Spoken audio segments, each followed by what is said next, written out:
Welcome to the SDA Housing Podcast, brought to you by NDIS Property Australia.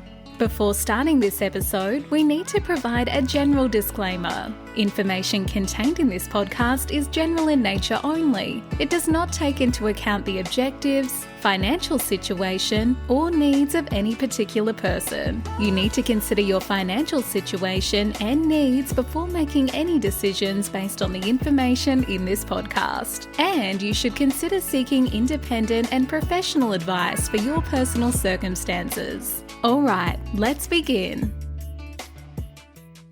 Hello everybody, my name is Minh and I'm your co-host with Jessica from our office at NDIS Property Australia, and you listen to the SDA Housing Podcast, a show that explains, highlights, guides and brings awareness about all things SDA in this ever-changing NDIS world. Jessica, how are you? I'm well, thanks, Minh. I'm a little bit less confused after our conversation just now, trying to get my head around the topic. Jess has got a week or 2 weeks off with kids' holidays coming up next 2 weeks, so I thought I'd squeeze her in today for a quick little 15 to 17-minute podcast on one particular topic which we have never covered, or we didn't cover the last 4 episodes on the SDA Price Guide. And the topic is what again, Jess? What's the topic? So it's claiming payment for SDA. It's referred to, or what we're referring to it as, the lesser of rule, which is in the NDIS pricing arrangements for SDA accommodation. Now, I just want to explain what this all means and the reason why we're covering it as a topic, because the last 3 or 4 episodes on the SDA Price Guide change, impending change, we mentioned the words, 2 ILs, 3-bedroom house, 5 sprinkler, double, triple the return. Now, we want to cover the topic of the lower of clause to ensure that our listeners understand that there is some other grey areas here with regards to the SDA income. And I just want to use an example here, just round numbers, an example, so you understand that what is applicable here. Jess, do you want to explain the different combinations here that we're looking at? Yeah, so the combinations that we'll be discussing today is just with consideration for IL. So we're looking at ILs specifically in a 3-bed house, which will give us a combination, three separate combinations actually, just in the potential of having IL tenants come into your property. Now, hold that thought there. We're looking at a 3-bedroom house for 2 tenants. Okay, cool.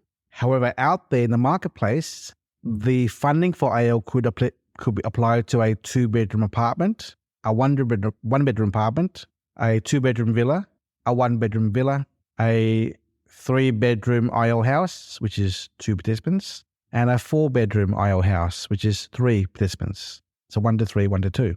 So when we say 1 to 3, 1 to 2, 1 to 1, it's the OOA plus 3, OOA plus 2, OOA plus 1. Okay? So for the purpose of this little exercise here today, we're not talking about apartments at all, okay? Because it's the lower of, okay? The lower of. They're the key words here. So Jess, do you want to read some the actual text from the old price guide? Yeah, so it comes in at Section 13 of the NDIS pricing arrangements. These were the ones released in March 2023, which are still technically in effect. So particularly at Section 13, when claiming payment for SDA from an individual participant's plan, a provider is only able to claim the lesser of 1, the maximum per participant price for which the dwelling is enrolled, and 2, the other option, the amount of SDA funding for which a participant has been assessed. So the amount of SDA in their plan. So it's got to be the lower of those 2. Is that clear as black and white or as clear as mud? Yes. This is for our listeners here. And I know what we're talking about, but is that clear enough for our listeners or not? So, for example, helpfully from the pricing arrangements guide, if a participant has been found eligible to receive $90,000 per annum in SDA funding, but the dwelling has been enrolled with a maximum per participant price of $30,000, the maximum payment that you could claim from that participant would be $30,000. Okay. That's unless Appendix G applies, but I think we can deal with that in a separate. So, I mean, again, those numbers that Jess is quoting are from the old SDA price numbers there. So let's just use an example here, Jess, on our whiteboard that you and I are looking at here. Let's say we have a $750,000 house and land package somewhere in Australia, and it's a 3-bed, 3-bath, 2-car specifications. So it's an OOA plus we're calling this an IL house, okay? IL house, right? Two participant IL, two participant funded IL participants in the house. Okay, cool. Carer plus two. So there'll be a number of applications coming to the table of the SDA provider. They will receive a 1 to 2 application, which is a person who can share with another person, 1 to 2 there. They may receive a applicant who is IL funded to share in a 4-bedroom house for 3 participants, so 1 to 3. They may receive a villa IL funded person who is 1 to 1, which doesn't really apply here because he has to live by himself in that scenario there, so not applicable. And then we have a IL villa for 1 to 2 participants sharing as well. Let's say the 1 to 2 participant is 77 grand a year. The 1 to 3 share house is 56,000 a year, meaning if it was a 4-bedroom house and there were 3 bedrooms for participants, it'll be 56,000 plus 56,000 plus 56,000, okay? And the last scenario is the IL villa, which is 1 to 2 at 43,000 each, okay? And just pull me over if I'm getting confusing here, Jess. Mm-hmm. So in theory, we have a brand new house, 3-bedroom house, and the investor wants the maximum return as possible. Yeah. And the maximum in this scenario is 77,000 plus 77,000 equals 154,000 divided by 750,000, which equals 20%. Okay? Yeah. Jess, what is scenario 2? So scenario 2 would be where you have an IL participant with the IL 3-bed house funding, so 1 to 2. Yeah. That's your 77 grand. And an IL participant with 4-bed funding, so 1 to 3. So that's 56 grand, mm-hmm. bringing you to a total of 133 gross income. So on your 750K investment, you're looking at 17% from that combination. Yep. 133 divided by 750 equals 17% gross yield before costs. Great. And the third scenario, Jess? So third scenario again is we're dealing with a participant who's IL with 1 to 2 funding, so another 77 grand. And then the other participant that comes along has IL villa funding for 1 to 2, which is only 43 grand. That gives you a total of 120K in gross income over the 750K investment is 16%. So even though the IL property you may have enrolled to have 2 or 3 resident funding, because the participant who's come to you has IL funding for a villa in a 1 to 2 scenario, you have to take the 43K that comes with that participant. You can't charge the SDA enrolled amount of your property for that tenant because of this lower of rule. The lower of rule. There's a fourth option here, which is the IL 1 to 3 share house participant and the IL 1 to 2 villa share. That's correct. Yes. Yes. So this would be 56,000 for the 3 ILs in the house coming over to this 2-tenant house plus 43,000 for a villa guy. 56 plus 43 is 99. 99,000 divided by 750, example, is 13% for this 4th IL combination in this IL house. Gross yield, by the way. And remember, net yields are normally 3 to 4% off the gross yield. So if this is 13% gross yield on the lowest level too, by the way, actually there's another one too, by the way. Sorry. It'll be yeah, we can elaborate. Yeah. In a spreadsheet. By the way, everyone, the 5th one here, Jess, is 2 of the villa guys. Yes, correct. So 2 villa guys at 43 each coming to this house. Yeah. They'll apply. So you've got 86K coming in. Which is just slightly below 99, so it's almost comparable to. So really, in this scenario, there's 5 combos here of the IL house. So that will be 13% for the 4th one. And the last one is, write this down, so 86 divided by 750 is 11.4. So 13%, 11.4%. So it just depends on, I guess, the type of tenants, participants that you get applying and their funding. Yeah. So remember, it is up to the landlord, the owner of the property, to decide which ones they're going to accept. Now, that's good in theory, Jess. But basing tenancy applications based on numbers. Yeah. But we know that when you mix different people, different personalities into a house, it may not click. So in theory, it's good to think, oh, I'll go for the 77 plus 77, which is the 20% return gross yield investment. But there may not be any available, and or they may not click together. And you might find that the other combinations, which is in front of us here, we have a 20% return, 17% return, 16% return, 13% return, and 11% return. There's 5 scenarios here, 5 combinations here of the ILs. So you could end up with whichever one of these 5 as per the recommendation from the provider and the care provider and the SDA provider to you as a property investor. So in summary, again, Jess, I hope we haven't technically bombarded our listeners about this topic called the lower of rule. So this is the Appendix G.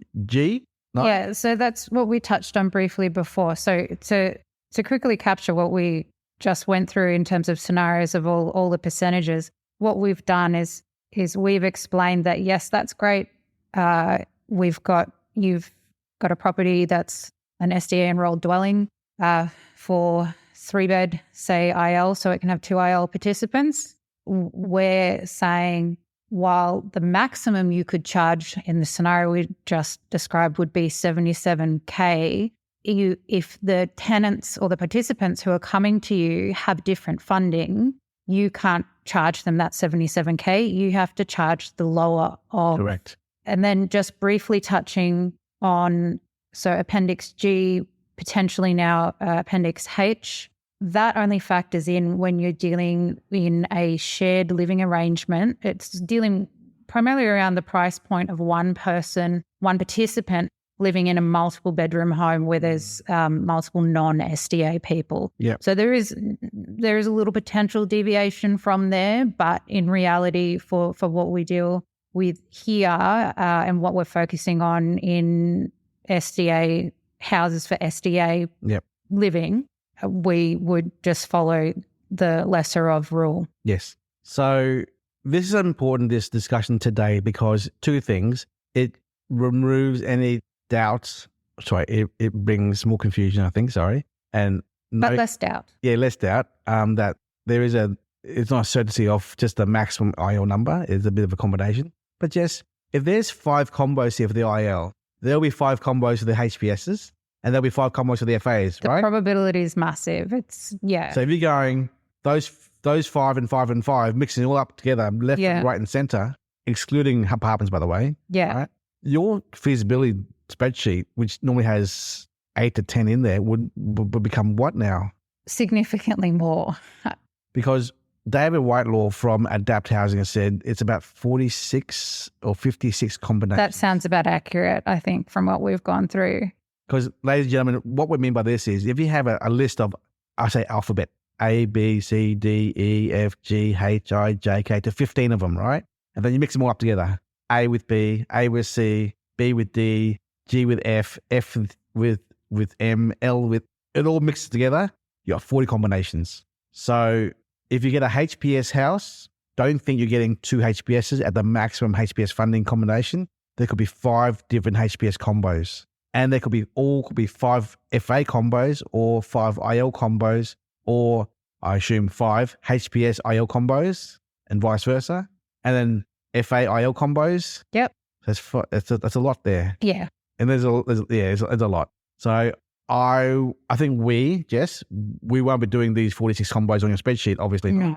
Maybe just 10 of them, just showing them the average mix of what it could be. Yeah. Yeah. In terms of ultimate return, I think everyone would go crazy if we tried to explain each single possible investment return. What we'll do is just look to get sort of the best coverage of potential returns, maximum through to minimum across 10 to 12 different scenarios. Let's be honest. If I was showing some financial feasibility calculations, I would say, here are 2 HPS. Here are 2 ILs. Here are 2 FAs. Here is an IL and an FA. And here is a HPS IL. And that's it. There's the 5-6 one right there. And that gives you a nice little indication of what the range could be. Yeah. Because we don't want to go into the whole 40 combination mix, no. But remember, the purpose of this podcast is to talk to you about the lower of rule, which is, again, Jess, the lower of rule is, word for word? When claiming payment for SDA from an individual participant's plan, a provider is only able to claim the lesser of 1. The maximum per participant price for which the dwelling is enrolled, or 2. The amount of SDA funding for which a participant has been assessed. Thank you.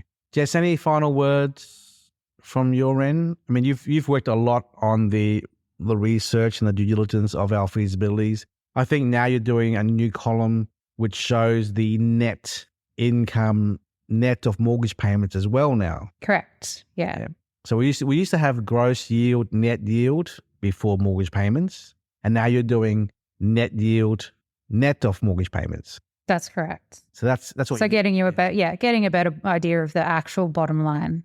And that shows a person, an investor, the cash flow positive outcome. Yeah. Is there any reason to do any more than those 3 columns, or that's pretty much it? That's pretty much it. And when you consider that it's taking into account sort of the best range of all the 40-something odd scenarios, I think the summary that we'll be doing in light of this of the 10 to 12 possible mixes, that's going to give an investor sort of the best idea of the difference in range of what they can get returns for and the reasons why, which comes down to the mixes and which comes down to the costs. Sure.